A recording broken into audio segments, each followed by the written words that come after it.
Hello there. I hope you're doing great. I just want to start off this video by saying this is the vibe. This is the vibe we're going for today, okay? It's yeehaw. Today we're going to talk about mood boarding.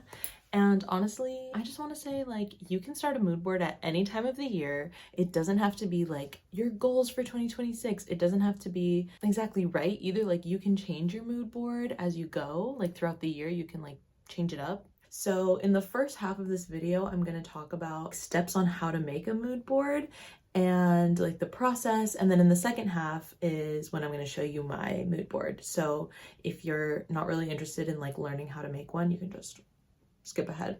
Okay, so getting into how to make the mood board. I need to give the disclaimer that all of my tips and tricks, my whole process, it comes from this podcast by Queen Herbie called Herbie House. I think they made this episode like 2 years ago, maybe longer. And something about it just like really speaks to me. It really like, it made it feel very like intuitive, like coming from my soul, you know? You don't have to like overthink it too much. So she makes a mood board for every EP or album that she does. And she shares it with her team, and that helps her sort of like cultivate the energy for the music that she's making. But I am not an artist, so my mood board is more just for like the vision of this year and like the energy that I'm feeling right now. It has some inspirational pictures. I'll get into it once I talk about my mood board. So step number 1 is you have to get your images. So the way she recommends it, the way I do it, is by getting on Pinterest. I didn't have the app before, so I downloaded the app. And you're just gonna start scrolling and saving images that kind of speak to you.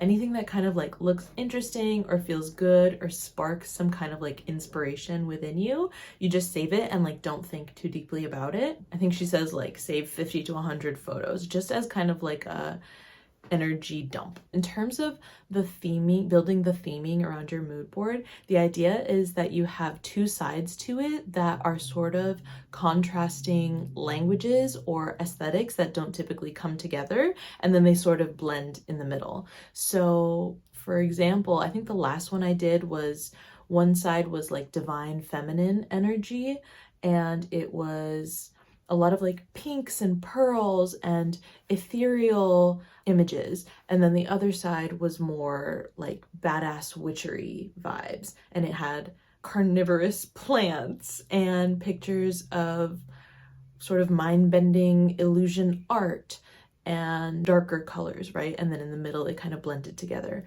So that's just like one example of how you can theme it. But I feel like you could either pick those 2 themes ahead of time, and then as you're scrolling Pinterest, you kind of like keep those themes in mind.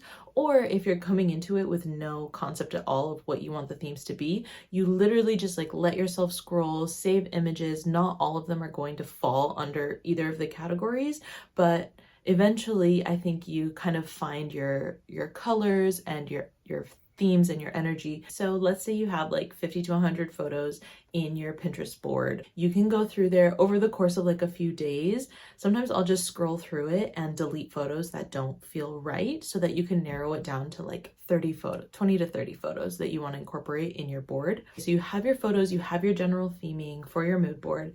The next step is to add words. So in the podcast, she also talks about this idea of including 9 words that encapsulate the energy and vibe of your mood board. For me, I like to include words that also are sort of affirmations or just are sort of like reminders for me of the energy I want to have or the person I want to be, things that I want to read every day, right? Because I keep this in my room, like next to my bed. You're going to think of your 9 words, you're going to print them out on a Word document, and then you're going to put your mood board together.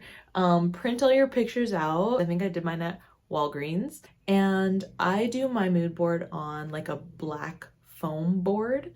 And it has pros and cons. Like if anybody has suggestions on how to do a mood board that's like interchangeable, like a cork board, or I'm not really sure. I couldn't figure out a different way to make it so that I could rotate the pictures without having to completely make a new mood board every time. Let me know. But you've got your mood board ready to go, you can sort of workshop where you want the pictures and the words to be. You can switch the photos around, and I always end up having like between 5 and 6 photos that I don't even end up using because they don't fit or they just don't look as good as I thought they would. Sometimes the quality's not that great, so I have to toss them, but sit with it for a second, see how it feels, and then you're ready to glue it down and hang it up. Yay! I think the time has come for me to reveal my mood board, and here it is! Ta-da! Okay, the grand reveal. Okay, sorry about the glare, but here she is, my mood board.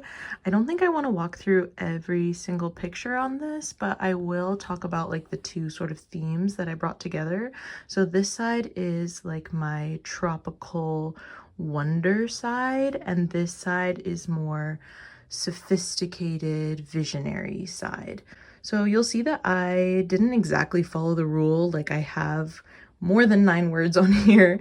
I have like these 1, 2, 3, 4, 5, 6, 7 like individual words, and then I also put in a quote that just sort of speaks to me.